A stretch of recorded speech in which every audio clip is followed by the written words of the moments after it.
Embroider Your Life by Nathalie Mornu is one of those embroidery books that delivers more than it promises. I was so impressed by this book. It says simple techniques and 150 stylish motifs to embellish your world, which I have seen lots of embroidery books with descriptions like that. This one is different, and I'm going to tell you why it is different.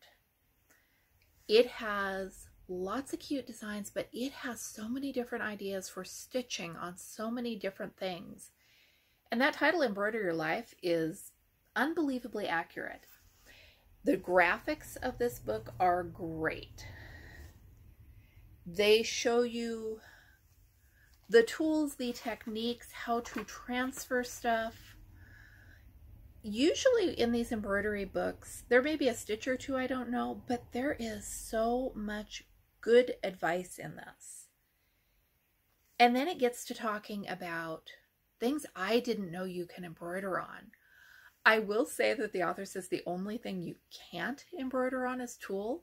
I've got a whole book that proves that wrong on my shelf, but I won't hold that against her. That is sounds like a totally different technique. So she shows you how to make patches from scratch. I'm not going to show you every page in the book, but I'll give you an idea of what's in here. How to applique fabric with your embroidery. And then there is just, it's full of ideas. She talks about putting padding behind your embroidery, putting embroidery in places you would not maybe expect it. That is down the side of a t-shirt. What does it say? Sassy? Embroidering on photographs, using different fonts, stitching on paper,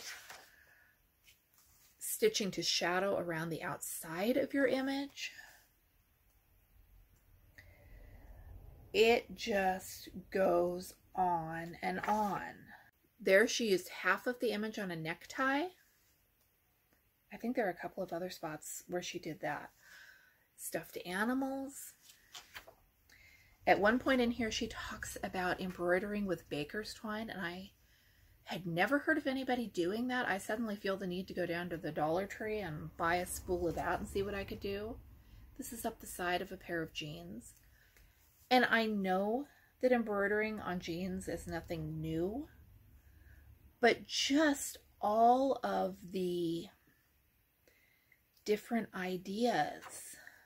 She's got silhouettes of people, and there are patterns just strewn throughout this, and such a huge variety of patterns. I want to try to tackle this little camera.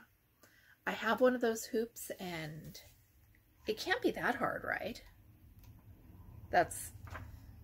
Yes, I realize that that's a dumb thing to say, but it can't.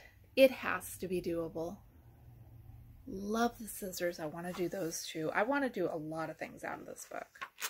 There's information about how to stitch your own house based on a photograph.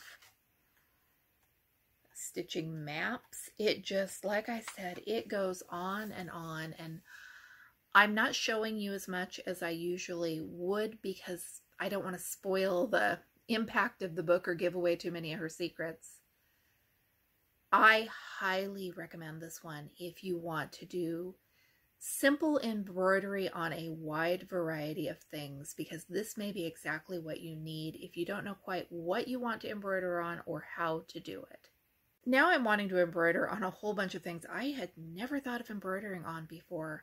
Let me know, what is the most unusual thing you've ever embroidered on? I'd love to hear in the comments section down below. Or if you got this book and what you think of it.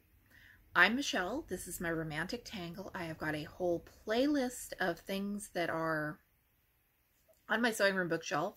There's a link up in the corner. Thanks for watching. I'll be back with you with more videos soon.